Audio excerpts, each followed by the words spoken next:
Assalamualaikum warahmatullahi wabarakatuh. Selamat siang anak-anak semuanya. Waalaikumsalam warahmatullahi wabarakatuh. Siang Ibu. Bagaimana kabar kalian hari ini? Alhamdulillah sehat. Alhamdulillah. Oke, sebelum kita memulai pembelajaran kita hari ini, alangkah baiknya kita berdoa agar materi yang kita bahas hari ini bisa memberikan manfaat untuk kalian semua. Berdoa menurut agama dan kepercayaan masing-masing. Berdoa dimulai. Berdoa selesai. Oke, baik. Ibu akan absen kalian terlebih dahulu ya. Baik, Ibu. Baik, yang pertama Maria Imamulata. Saya Ibu. Denny Dermawan. Hadir Ibu. Oke, Salsabila Putri. Hadir Ibu saya. Oke, berarti hari ini ada semua ya. Ibu. Oke. Bagaimana kalian sudah siap belajar hari ini? Belum. Belum siap? Bismillah bisa Bu. Ekonomi gampang kok pelajarannya, kalian harus fokus aja ya. Baik, karena ada yang belum siap tadi, kita mulai pembelajaran kita untuk melatih konsentrasi kita terlebih dahulu ya. Di sini ibu akan menginstruksikan kalian. Ketika ibu bilang pagi, kalian tepuk tangan sekali. Ketika ibu bilang siang, kalian tepuk tangan 2 kali. Ketika ibu bilang malam, kalian tepuk tangannya setengah saja ya. Oke, paham? Paham. Oke. Pagi, siang, malam, siang, pagi, malam. Nah, oke, berarti kalian udah fokus semua ya. Oke. Sebelum kita masuk ke materi, kita akan mengulas kembali materi kita di minggu lalu. Ada yang masih ingat materi kita minggu lalu apa?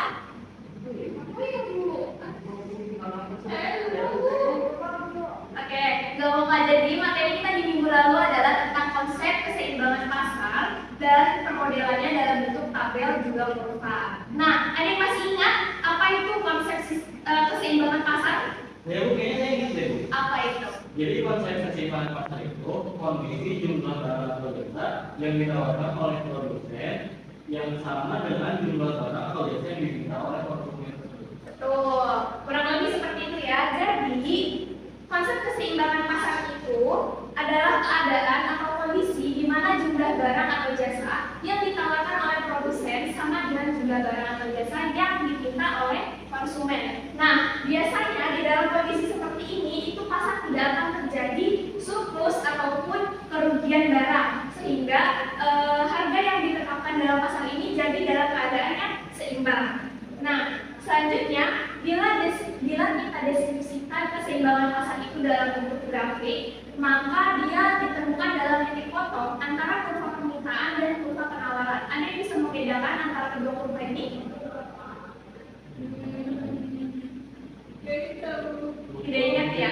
Kalau jadi kurva penawaran adalah kurva yang menunjukkan suatu jumlah barang atau jasa dengan harga yang ditawarkan oleh produsen. Nah, biasanya kalau di kurva penawaran ini dia kemiringannya itu positif. Artinya apa? Kalau kemiringannya positif itu ketika harga barang itu mengalami kenaikan, maka jumlah barang atau jasa akan ikut mengalami kenaikan. Tetapi ketika harga barang mengalami penurunan, maka jumlah barang atau jasa yang ditawarkan oleh produsen itu juga akan mengalami penurunan. Nah, berbeda dengan kurva permintaan. Kalau kurva permintaan itu dia menunjukkan suatu jumlah barang atau jasa dan juga harga yang diminta oleh konsumen. Nah, untuk kurva permintaan ini kemiringannya itu biasanya negatif.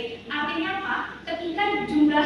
Ketika harga suatu barang itu mengalami kenaikan, maka jumlah barang atau jasa yang diminta oleh konsumen itu akan mengalami penurunan. Nah, begitu juga sebaliknya, ketika suatu harga barang atau jasa mengalami penurunan, maka jumlah barang atau jasa yang diminta oleh si konsumen ini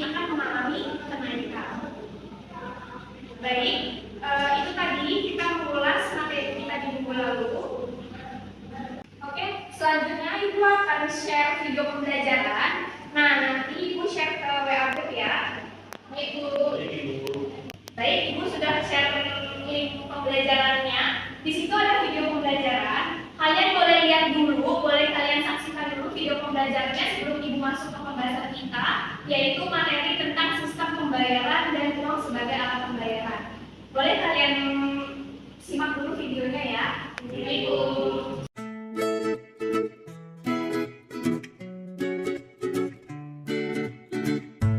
Seiring dengan majunya zaman dan teknologi, banyak aspek kehidupan manusia menjadi terasa lebih mudah. Salah satunya dalam hal belanja. Kamu pasti pernah belanja online kan? Karena kemajuan teknologi sekarang, kamu tidak perlu lagi bertemu dengan penjualnya. Hanya perlu kuota, klik, transfer, dan barang akan datang. Sistem pembayaran yang sebelumnya harus tunai, bertemu dengan penjual langsung dapat diminimalisir, menjadi lebih mudah, dan tidak perlu bertemu langsung. Salah satunya dengan transfer via bank. Penasaran kenapa sistem pembayarannya bisa semudah itu? Dan siapa yang mengatur hal tersebut? Yuk, aku akan mengajakmu mengenal sistem pembayaran. Eits, sebelumnya kamu tahu belum apa itu sistem pembayaran? Saat kamu membeli barang, pasti uang kamu akan berpindah ke penjual kan? Nah, sistem yang berkaitan dengan pemindahan sejumlah nilai uang dari satu pihak ke pihak lain ini yang disebut sistem pembayaran. Alat yang digunakan pun beragam, mulai dari pembayaran tunai dengan uang kartal, cek, wesel, giro, dan lain-lain. Lembaga yang bertanggung jawab dalam mengatur dan menjaga kelancaran sistem pembayaran di Indonesia adalah Bank Indonesia. Bank Indonesia sebagai bank sentral berperan besar dalam sistem pembayaran ini. Apa saja ya kira-kira perannya? Yang pertama, regulator, di mana Bank Indonesia membuat peraturan untuk mendukung kelancaran sistem pembayaran. Contohnya nih, Peraturan Bank Indonesia atau PBI nomor 14/23/PBI/2012 tentang transfer dana. Peraturan ini juga yang memudahkan kamu dalam bertransaksi online. Yang kedua, perizinan, di mana Bank Indonesia berperan memberikan izin terhadap pihak-pihak yang terlibat dalam pelaksanaan sistem pembayaran. Yang ketiga, pengawasan. Agar kegiatan pembayaran berjalan dengan baik, Bank Indonesia melakukan pengawasan terhadap proses pembayaran ataupun terhadap aktivitas para pelaku yang terlibat dalam sistem pembayaran. Yang keempat, operator. Untuk mencapai kestabilan nilai rupiah, Bank Indonesia perlu mengatur dan mengelola sistem pembayaran nasional agar lancar. Bank Indonesia menyediakan layanan sistem pembayaran, yaitu Bank Indonesia Real Time Gross Settlement atau BI RTGS, dan Sistem Clearing Nasional Bank Indonesia atau SKNBI. For your information, sistem BI RTGS itu muara seluruh penyelesaian transaksi keuangan di Indonesia loh. Yang kelima, fasilitator. Ya, Bank Indonesia memfasilitasi pengembangan sistem pembayaran oleh industri yang bergerak dalam bidang jasa keuangan. Ternyata banyak ya jasa Bank Indonesia dalam mempermudah transaksi kita. Oke, sampai di sini dulu ya kita mengenal sistem pembayaran. Semoga bermanfaat. Sampai jumpa di pembelajaran asyik lainnya. Oke, gimana? Kalian sudah menyaksikan video pembelajarannya? Sudah ya. Sebelum Ibu menjelaskan melalui PowerPoint, nah tadi kan kalian sudah menyimak video pembelajarannya nih. Apakah ada yang bisa menjelaskan definisi dari sistem pembayaran? Itu, ya boleh tahu ya. Sistem pembayaran itu adalah sistem yang berkaitan dengan pemindahan sejumlah nilai uang dari satu pihak ke pihak lain. Ya betul.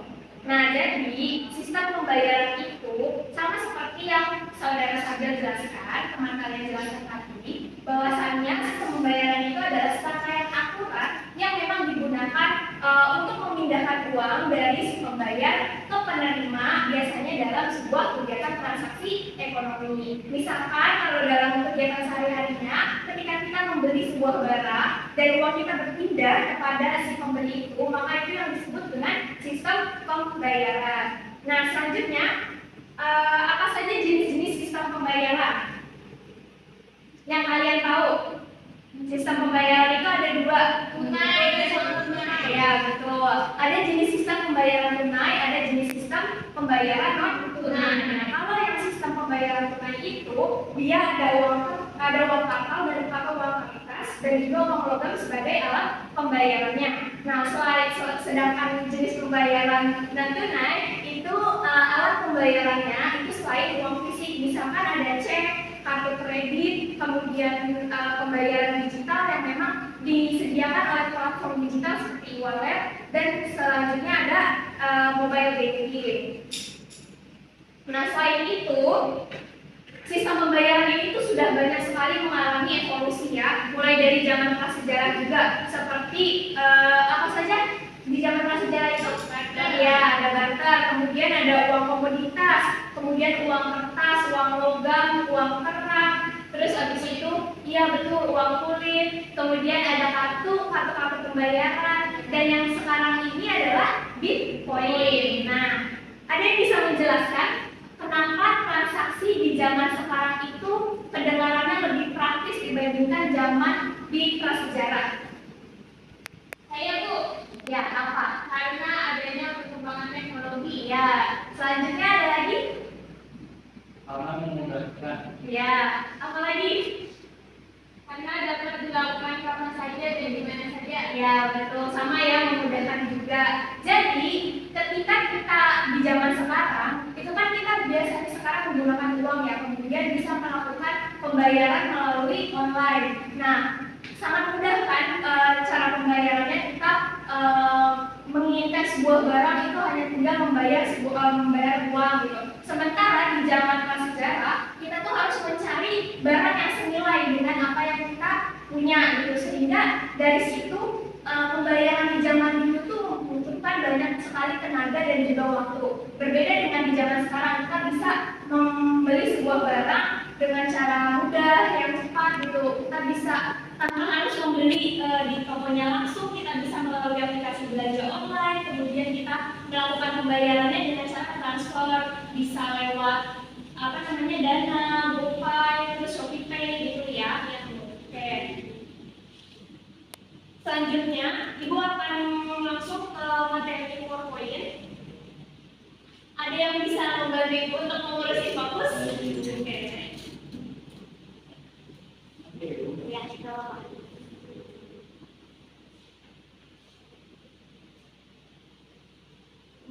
berat. Oke, makasih ya. Oke, anak-anak kalian bisa lihat di situ kita akan membahas tentang konsep sistem pembayaran dan uang sebagai alat pembayaran. Nah, di sini ada sistem pembayaran. Definisi sistem pembayaran yang sudah tadi dijelaskan bahwasannya sistem pembayaran adalah serangkaian aturan yang digunakan untuk memindahkan uang antara pembayar dan penerima dalam transaksi ekonomi. Nah, selanjutnya ada komponen pembentuk sistem pembayaran. Yang pertama adalah alat pembayaran. Nah, tadi alat pembayaran itu ada tunai, ada non tunai. Kalau alat pembayaran tunai itu tadi ya, ada uang kertas, ada uang logam. Kemudian kalau alat pembayaran non tunai itu seperti cek, kartu pembayaran, kemudian ATM dan juga mobile banking. Nah, selanjutnya yang kedua adalah sistem pembayaran yang memproses berbagai instrumen. Yang ketiga adalah lembaga yang memproses sistem pembayaran. Ada yang tahu lembaga apa yang memproses sistem pembayaran? Bank Indonesia. Ya, betul, Bank Indonesia. Dan yang keempat adalah saluran pembayaran. Saluran pembayaran itu seperti apa saja? Kartu debit, kartu kredit, kemudian mesin ATM, mobile banking, dan teller. Itu termasuk saluran pembayaran. Nah, di sini ada peran sistem pembayaran dalam perekonomian. Peran sistem pembayaran dalam perekonomian itu, nah yang pertama adalah mendukung transaksi ekonomi. Maksudnya apa? Maksudnya sistem pembayaran itu akan membantu kita dalam memastikan bahwasanya uang dapat berpindah dari satu pihak ke pihak lain secara aman dan efisien, sehingga kegiatan ekonomi lainnya itu dapat berjalan dengan lancar. Yang kedua adalah alat untuk mendorong efisiensi ekonomi. Maksudnya apa? Ketika sistem pembayaran itu berjalan dengan baik, dia akan mengurangi waktu, kemudian biaya transaksi, juga resiko yang terkait dengan pengangkutan uang tunai. Apa itu pengangkutan uang tunai? Pengangkutan uang tunai adalah pemindahan uang fisik dari satu lokasi ke lokasi lain. Sehingga ketika efisiensi ekonomi ini berjalan dengan baik, dengan lancar, dia akan meningkatkan produktivitas dan juga mendorong pertumbuhan ekonomi. Nah, yang ketiga adalah elemen penting dalam infrastruktur keuangan suatu perekonomian untuk mendukung stabilitas keuangan. Selanjutnya, saluran penting dalam pengendalian ekonomi yang efektif, khususnya melalui kebijakan moneter dan fiskal. Dan yang terakhir adalah mendorong inovasi teknologi. Nah, semakin seiring berjalannya waktu, sistem pembayaran juga akan ikut mengalami perkembangan, tentunya dalam teknologi. Seperti sekarang ada teknologi finansial, yaitu pembayaran melalui e-wallet, ada Dana, Linkpay, kemudian OVO, terus GoPay gitu ya. Nah, sampai sini paham? Selanjutnya adalah peran Bank Indonesia dalam sistem pembayaran. Nah, yang pertama adalah sebagai pengaturan kebijakan. Artinya apa? Mereka bertanggung jawab untuk membuat aturan, kemudian membuat keputusan untuk mengelola ekonomi negara agar mendorong pertumbuhan ekonomi. Yang kedua adalah sebagai pengawasan dan pengendalian risiko. Artinya mereka itu akan melakukan pengawasan, si Bank Indonesia ini akan melakukan pengawasan untuk mencegah praktik yang tidak sehat, kemudian menjaga stabilitas sistem keuangan, terus mengambil tindakan untuk mengurangi risiko yang bisa mengganggu stabilitas ekonomi juga sistem keuangan. Yang ketiga adalah pengembangan infrastruktur pembayaran. Yang keempat, promosi keuangan inklusif. Maksudnya apa? Maksudnya Bank Indonesia ini akan memastikan bahwasannya masyarakat, khususnya juga di daerah terpencil atau masyarakat yang kurang mampu, itu dapat merasakan sistem pembayaran seperti pinjaman, kemudian tabungan, dan juga asuransi. Yang kelima adalah penyediaan data dan statistik. Dan yang keenam adalah kolaborasi dengan pihak terkait. Maksudnya Bank Indonesia itu akan melakukan kolaborasi dengan bank komersial, penyelenggara layanan pembayaran, kemudian lembaga keuangan non-bank, terus pemerintah juga. Untuk apa tujuannya? Untuk meningkatkan efektivitas dan efisiensi sistem pembayaran secara keseluruhan. Oke, sebelum Ibu lanjut ke materi selanjutnya, di sini Ibu akan memberikan kalian tugas. Oke, tapi sampai sini, sampai peran Bank Indonesia dalam sistem pembayaran kalian sudah paham ya? Oke, sekarang tugasnya masing-masing ya, Ibu tidak memberikan tugas secara kelompok, ini tugas masing-masing. Kalian cari tebak-tebakan. Oke, kalian cari tugasnya, sebutkan jenis-jenis sistem pembayaran. Tadi kan sistem pembayaran itu ada tunai dan non tunai. Kemudian kalian cari alat-alat pembayarannya. Kemudian kalian cari juga kekurangan dan kelebihannya dari sistem pembayaran tunai dan non tunai itu ya. Masing-masing kekurangan dan kelebihannya itu 3 poin saja, karena waktunya terbatas. Oke, selamat mengerjakan. Oke, baik. Bagaimana? Semuanya sudah selesai mengerjakan tugasnya? Sudah, Ibu. Nah, Ibu meminta kalian, salah satu dari kalian, untuk mempresentasikan hasil tugas kalian. Tadi kan Ibu mintanya sendiri-sendiri yang ngerjainnya. Udah semua kan? Oke. Siapa yang mau mempresentasikan hasilnya, Bu? Oke, siapa namanya? Salah satunya. Oke, boleh di tempatnya aja ya. Oke, teman-temannya boleh disimak ya. Nah, jadi sistem pembayaran itu ada 2, ada tunai dan non tunai. Nah, untuk yang tunai itu ada uang kertas dan uang logam, Bu. Kalau yang sistem pembayaran non tunai itu ada ATM, mobile banking, cash, dan e-wallet. Nah, untuk kekurangan dan kelebihannya itu, Bu, tunggu sebentar ya, Bu. Iya. Kelebihannya, Bu, dia itu mudah dan efisien. Itu sistem pembayaran apa? Sistem pembayaran non tunai. Ya, terus itu yang kedua dia aman. Terus ketiga juga dia transaksinya bisa besar. Nah, itu kekurangannya, Bu. Kekurangannya itu dia tergantung pada teknologi. Terus dia ada potensi penipuan. Nah, untuk yang tunainya, Bu, dia kelebihannya itu sederhana dan cepat. Terus kedua itu dia diterima dengan aja. Untuk kekurangannya nih yang pembayaran tunai, dia itu aman juga. Terus juga dia sulit dilacak, Bu, nggak bisa dilacak. Nah, habis itu dia bisa transaksi dalam dunia. Terima kasih, Satria. Oke, teman-temannya ada yang mau bertanya ke Satria? Oke, berarti cukup ya. Berarti kalian sudah paham tentang materi sistem pembayaran. Nah, karena waktunya sudah habis, kan tadi Ibu akan menjelaskan sistem pembayaran dan uang sebagai alat pembayaran ya. Berarti materi untuk uang sebagai alat pembayaran kita lanjut minggu depan. Nah, tadi kan di PowerPoint yang sudah Ibu share juga melalui WA Group itu udah ada uang sebagai alat pembayarannya ya, yang ini. Nah, kalian bisa baca. Terus kalian bisa cari-cari tambahan referensinya. Terus kalian juga bisa nonton lagi video pembelajaran yang Ibu berikan tadi sebagai tambahan materi kalian. Oke? Kalau gitu, ada yang ingin ditanyakan? Belum ada, Bu. Cukup ya? Oke. Ada yang bisa memberikan kesimpulan tentang materi sistem pembayaran ini? Saya Oke, boleh. Siapa namanya? Saya Maria, di sini saya sedikit menyibukkan apa yang saya simak tadi.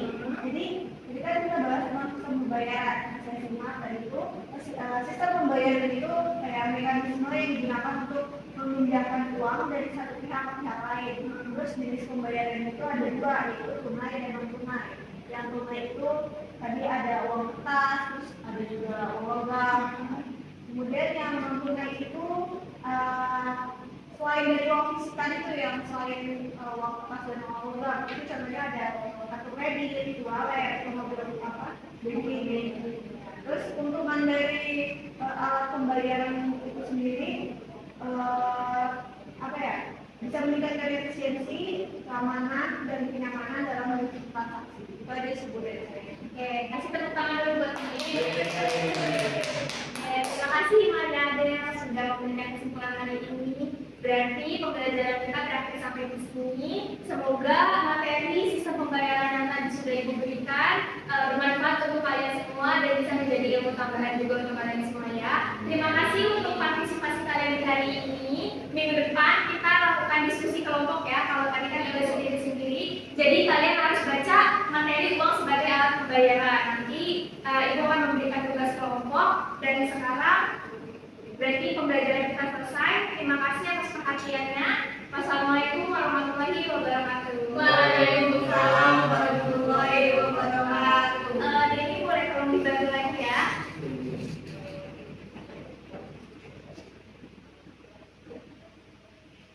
Terima kasih.